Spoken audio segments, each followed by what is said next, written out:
안녕하세요, 선생님입니다. 오늘은 직장인 고민 상담 시간입니다.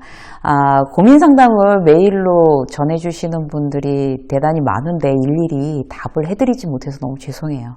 그래서 이제 마련한 시간이고요. 오늘은 아예 그냥 딱 고민 상담만 하자 작정했어요. 오늘의 주제는 뭔가 하면 회사 사람들하고 마음이 잘 맞지 않는다. 이제 이런 고민들을 보내주신 분들을 이제 묶어서 이제 오늘 이제 좀 효과적인 그런 이제 상담을 해보도록 하겠습니다. 일로는 스트레스가 없는데 사람들 때문에 너무 스트레스 받고 그런데 어떻게 하죠? 그만둬야 되나요? 이제 이렇게 아예 그냥 대놓고 물어보시는 분들도 많아요.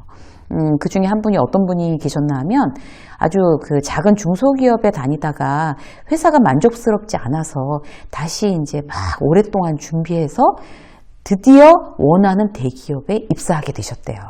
근데 이제 나이는 제일 많죠? 신입 중에. 여기서 이제는 제대로 일하고 적응을 해야 되는 상황이에요. 다른 어떤 또 다른 회사를 알아보거나 이러기에 이미 나이가 너무 많아요. 월급도 마음에 들고 복리후생, 회사의 인지도 다 마음에 들어요. 부모님도 너무 자랑스러워하시고 여자친구도 좋아한대요. 그런데 문제는 뭔가 하면 그 중소기업에 있을 때는 안 그랬는데 여기선 너무나 마음의 결이 맞지 않는다고 합니다. 직장 사람들이랑 이제 취향도 다르고 마음이 맞는 사람이 없어서 외로운 섬 같은 그런 느낌이래요. 예전에는 안 그랬던 거죠. 자, 어떻게 하면 좋을까요? 이제 이런 고민들 혹시 여러분들도 그런 고민 하십니까? 그래서 이제 구체적인 걸로 보면요. 이분뿐만 아니라 딴 분들도 이제 회사 사람들이랑 마음의 결이 안 맞는 것 때문에 고민하시는 분들이 계실 거예요. 그 첫 번째가 뭔가 하면 뒷담화 어떻게 대응하나요? 이제 이런 거예요. 모여서 하는 얘기가 뭐죠? 부정적인 얘기만 한대요. 정치 얘기 혈안돼 있고 뒷담화하고 정치는 사내 정치 그리고 함께 말해도 이제 막 기운 빠지고 재미도 없고 의미도 없고 근데 가만히 있으니까 맞장구 안 친다고 제가 이제 소개해드린 그분은 별명이 회색지대가 됐대요. 굉장히 악의적인 별명이죠. 어느 편인지 알 수가 없다라는 거예요. 확실하게 사내 정치 줄 서라. 넌 누구 편이냐 이제 이런 거죠. 글쎄요. 전 잘 모르겠습니다. 이렇게 일관하는 게 맞습니다. 자리를 피하거나 아무 말도 안 하거나 이제 이렇게 해서 그런 어떤 뒷담화 내가 싫어하면 이제 그런 거에 어울리지 않는 게 맞는데 여기서 포인트 여러분들한테 팁을 드릴 수 있는 건 뭔가 하면요. 뒷담화하고 있는 사람들을 보면서 그 사람들한테 이렇게 너무 티나게 자리를 이렇게 확 피하거나 혐오하는 표정이거나 이러면 이제 문제가 돼요. 그래서 이제 굉장히 이렇게 지적하는 것 같은, 블레임하는 것 같은, 비난하는 것 같은 표정을 짓고 있으면 안 된다는 거죠. 그리고 이제 첫 번째는 이제 그거 조심하셔야 되고요. 두 번째 뭔가 하면 그 대신 이제 일을 잘해야 돼요. 똑바로 잘해야 되는 거죠. 왜냐하면 같이 뒷담화하는 사람 싫어하는데 일도 못하면서 어떤 일을 또 못해 거기다가. 근데 중립적인 스탠스는 정말 그야말로 최악인 거죠. 그러면 그야말로 이제 버리는 패가 되는 거예요. 뒷담화를 하는데 얘는 회색지대로 이제 딱 내 어떤 바운더리 안에 들어오지도 않고 그냥 어정어정 하는 것 같아.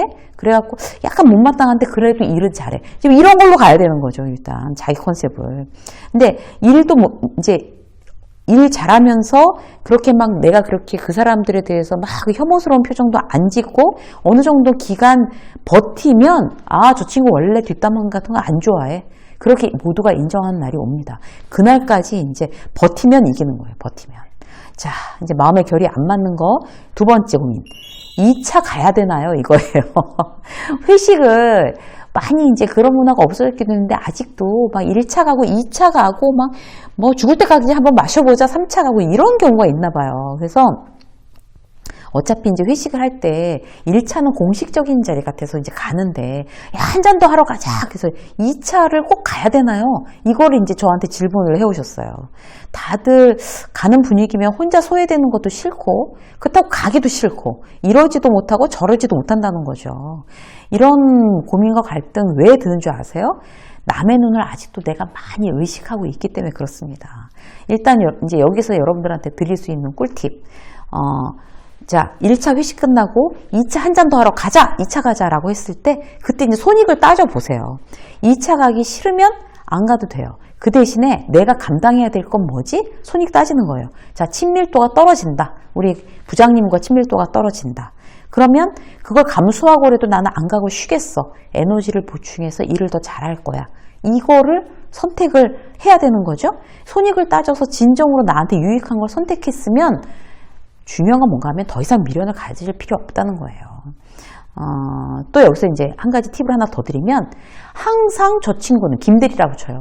항상 김대리는 회식하고 2차에 한 잔 더 하러 가자라고 팀장이 얘기하면 꼭 빠져나가. 이렇게 그런 이미지만 주는 것도 별로 이제 권해드리고 싶지 않아요. 그러니까 저 친구는 2차 안 가는 사람, 이거는 우리가 저 친구는 싫은가 보네. 이제 이런 이미지를 줄 수가 있죠.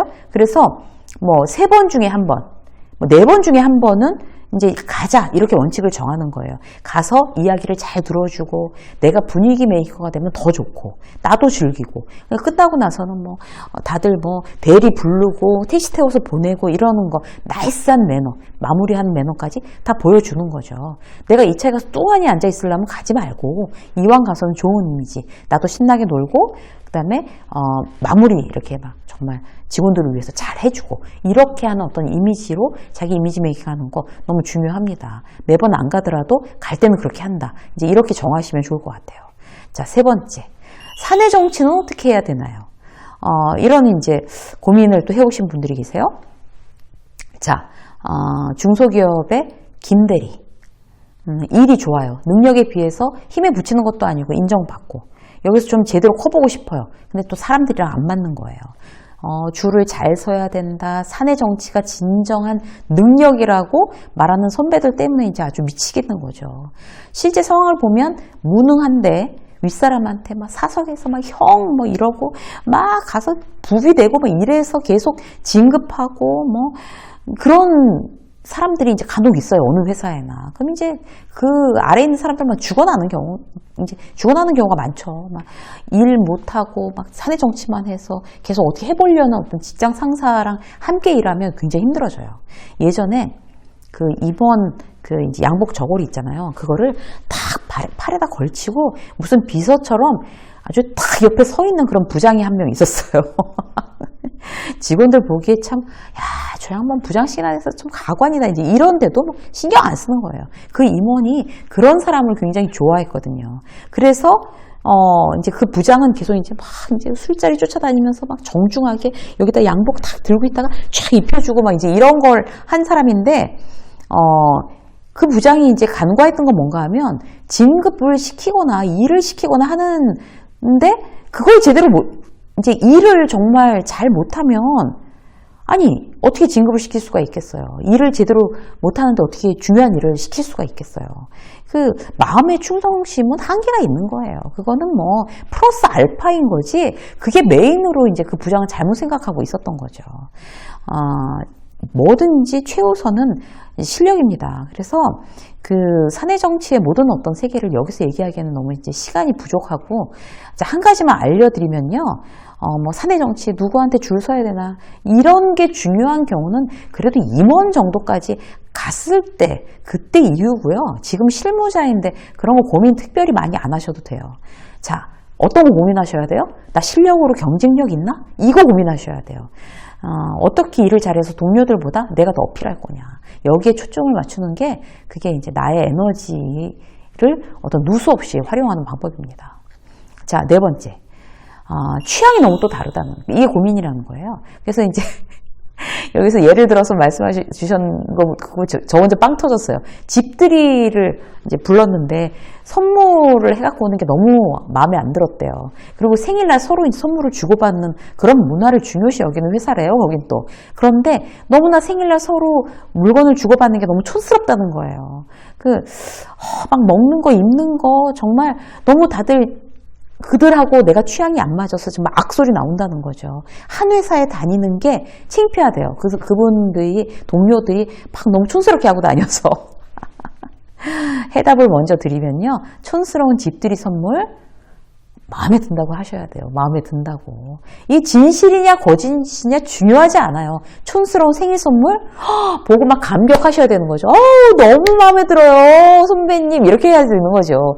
아니 그게 진실이냐 거짓이냐가 뭐가 중요한 일이겠어요. 마음에 들고 안 들고 대세에 지장 없고요. 쿨하게 받아들이시는 거예요. 그들과 취향이 다른 게 너무 당연하다고 생각해야 돼요. 왜 저 사람들하고 저렇게 취향이 안 맞을까? 고민할 어떤 그런 여지가 있는 부분은 아닙니다. 완전히 사고방식을 바꾸셔야 되는 거예요. 취향이 달라. 이렇게. 아주 그냥 나이스하게 받아들이세요.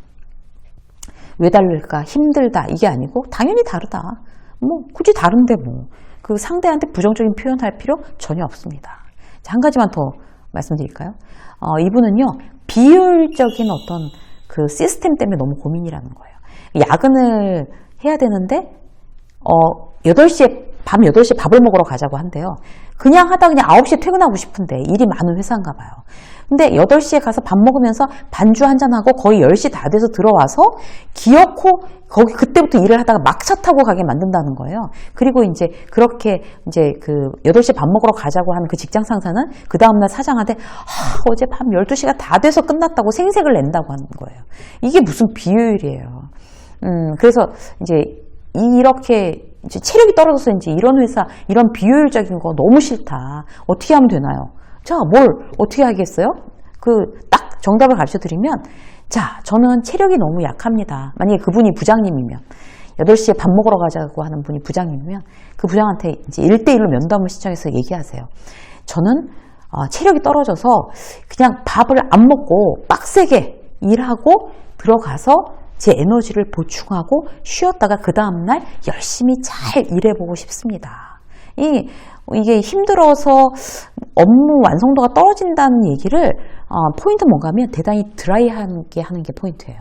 그걸 막 징징댄다는 느낌을 주면 안 돼요. 컴플레인을 한다는 느낌을 줘도 안 됩니다. 그래서 어떤 건가 하면 부장님 전 너무 일을 너무 잘하고 싶습니다. 이 회사에서 정말 잘 해내서 인정받고 싶습니다. 근데 제가 지금으로서는 체력이 너무 떨어집니다. 그래서 저는 저녁 먹지 않고요. 그냥 이렇게 우유 하나 마시면서 앉아서 일마저 다 하고 들어가서 쉬고 그 다음날 정말 이렇게 최선의 이제 어떤 컨디션으로 그렇게 일해서 잘해보고 싶습니다.